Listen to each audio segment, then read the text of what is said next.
1997 era, stuck in a past that was only a stopgap measure in our electoral system. The IEBC ought to be given its independence away from political parties' affiliation.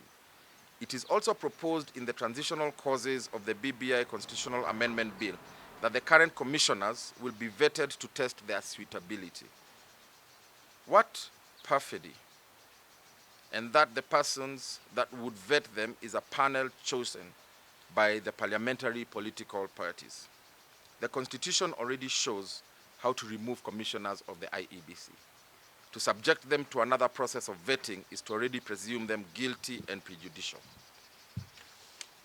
Number 13, the BBI amendment proposes under Article 203 that counties will work to ensure the need to realize economic, social, cultural rights. The realization of economic, social, cultural rights are obligations of conduct, and their realization ought not be legislated. They can only be given effect, and to do that, all we need is the respect for the rule of law and the principle of constitutionalism. To do that which the law requires of us to do.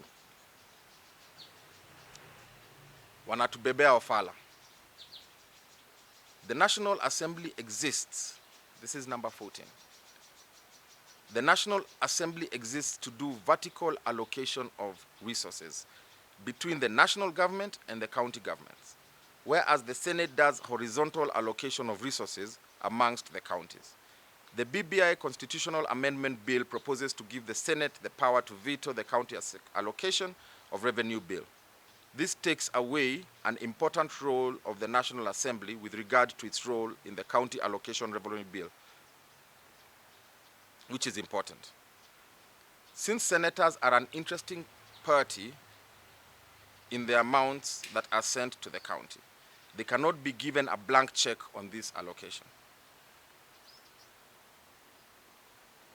Number 15, the United Green Movement Party has social justice as one of its pillars.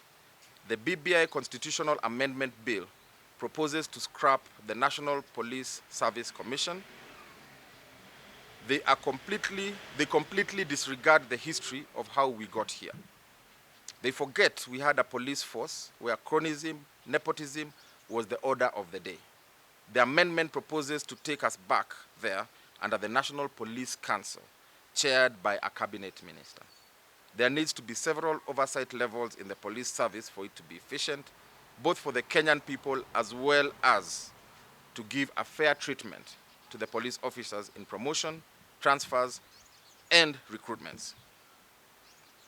Wanatubebea ufala. In summary, dear Kenyans, we have given 14 reasons that BBI has brought manifest that our leaders do not mean well for us. We are on our own. Our leaders want to create and entrench extractive institutions to further violate our rights and for their own enrichment. BBI does not respond to Kenyans' problems of inclusivity, equity, equality, and equal opportunity. BBI is simply a glorified pater poter to satisfy the greed of our leaders, to create positions for themselves. The United Green Movement Party therefore finds this entire BBI process a complete sham. It was a process designed from the very beginning to con and coerce Kenyans to vote for the creation of extra political positions that only serve the interests of the ruling elite. This process has spent billions of your money, indeed, taxpayers' money, to go and look for questions that already have answers. And the answers are here. Electoral injustices. Go and look in the Kriegler report. You'll find all the answers there. Election violence. They say we fight after every election cycle. Go and look in the Waki Commission report. All the answers on how to prevent election violence are there. National unity. They say they want to unite the country through building bridges. Go and look at already an existing law, the National Cohesion and Integration Act. All the answers on how we will become a united country are in that law. Historical injustices. Go and look at the Truth, Justice, and Reconciliation Commission report that is gathering dust on shelves and they have refused to implement. All the answers on historical injustices are in that report. Corruption and integrity. We know we are suffering from grand corruption in government. And Kenyans said so, as they were asked by the BBI task force.